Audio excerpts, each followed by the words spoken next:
আসসালামু আলাইকুম। আপনি কি জানেন কোন নামাজ জীবনে একবার পড়তে হয়? যদি না জেনে থাকেন তো আজকের এই ভিডিওটা শুধু আপনাদের জন্যই। হযরত আব্দুল্লাহ ইবনে আব্বাস রাদিয়াল্লাহু আনহু বর্ণনা করেন, একদিন রাসূল সাল্লাল্লাহু আলাইহি সাল্লাম আমার পিতা হযরত আব্বাসকে বলেন, হে আব্বাস, হে চাচা যান, আমি কি আপনাকে দেব না? আমি কি আপনাকে দান করিব না? আমি কি আপনাকে সংবাদ দেব না? আমি কি আপনার সঙ্গে 10টি সৎ কাজ করব না? অর্থাৎ 10টি উত্তম তাসবিহ শিক্ষা দেব না? তখন আল্লাহ তাআলা আপনার আগে পরে পুরাতন নতুন সব ধরনের গুনাহ মাফ করে দিবেন।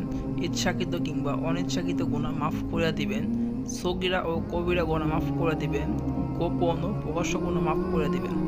এই আমলটি হলো সালাতুল তাসবিহ। হে চাচা, যদি সম্ভব হয় এই নামাজ প্রতিদিন একবার পড়বেন। তাও যদি সম্ভব না হয় তাহলে প্রতি শুক্রবার পড়বেন। যদি তাও সম্ভব না হয় তাহলে প্রতি মাসে একবার। আর যদি তাও সম্ভব না হয় তবে প্রতি বছর একবার পড়বেন। আর এটাও যদি সম্ভব না হয় তাহলে জীবনে একবার হলো সালাতুল তাসবিহ নামাজ আদায় করবেন।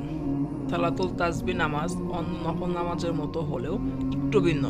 আমরা অন্য সব নামাজে 2 রাকাত করে নিয়ত করে থাকি, কিন্তু সালাতুল তাসবিহ নামাজের জন্য আমাদের 4 রাকাত নফল নামাজে নিয়ত করতে হবে এবং প্রত্যেক রাকাতে সুবহানাল্লাহি ওয়া আলহামদুলিল্লাহি ওয়া লা ইলাহা ইল্লাল্লাহু আল্লাহু আকবার 75 বার, মোট 4 রাকাতে 300 বার পড়তে হবে।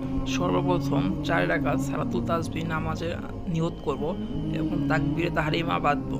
তারপর সানা পড়ব। সানা পড়ার পর 15 বার পাঠ করব। তারপর সূরা ফাতিহা এবং অন্য একটি সূরা মেলাবো। তারপর রুকুতে যাওয়ার আগে 10 বার পাঠ করব এবং রুকুতে চলে যাব।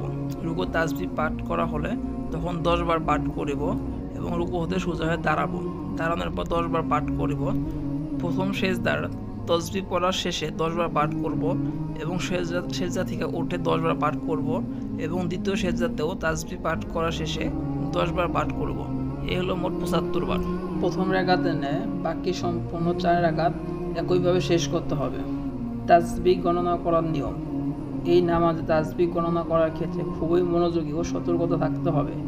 তাসবিহর গণনা মুখে অথবা হাতের আঙ্গুল দ্বারা সরাসরি করা যাবে না, এতে নামাজ ভঙ্গ হয়ে যাবে। তবে আঙ্গুল বদ্ধ করে গণনা করার জায়েজ থাকলেও তা মাকরুহ। তাই গণনার উত্তম পদ্ধতি হলো হাতের আঙ্গুলগুলো যখন যেভাবে থাকবে সেভাবেই রেখে দেওয়া এবং একই তাসবিহ পড়া হলো একটি আঙ্গুল চাপ দেওয়া। কোনো ক্ষেত্রে যদি তাসবিহ পড়তে ভুলে যায় তাহলে সেটা অন্য রকমে পড়ে নিতে হবে, কিন্তু লক্ষ্য রাখতে হবে যেন কোনো রুকু থেকে উঠে এবং 2 সেজদার মাঝখানে না হয়।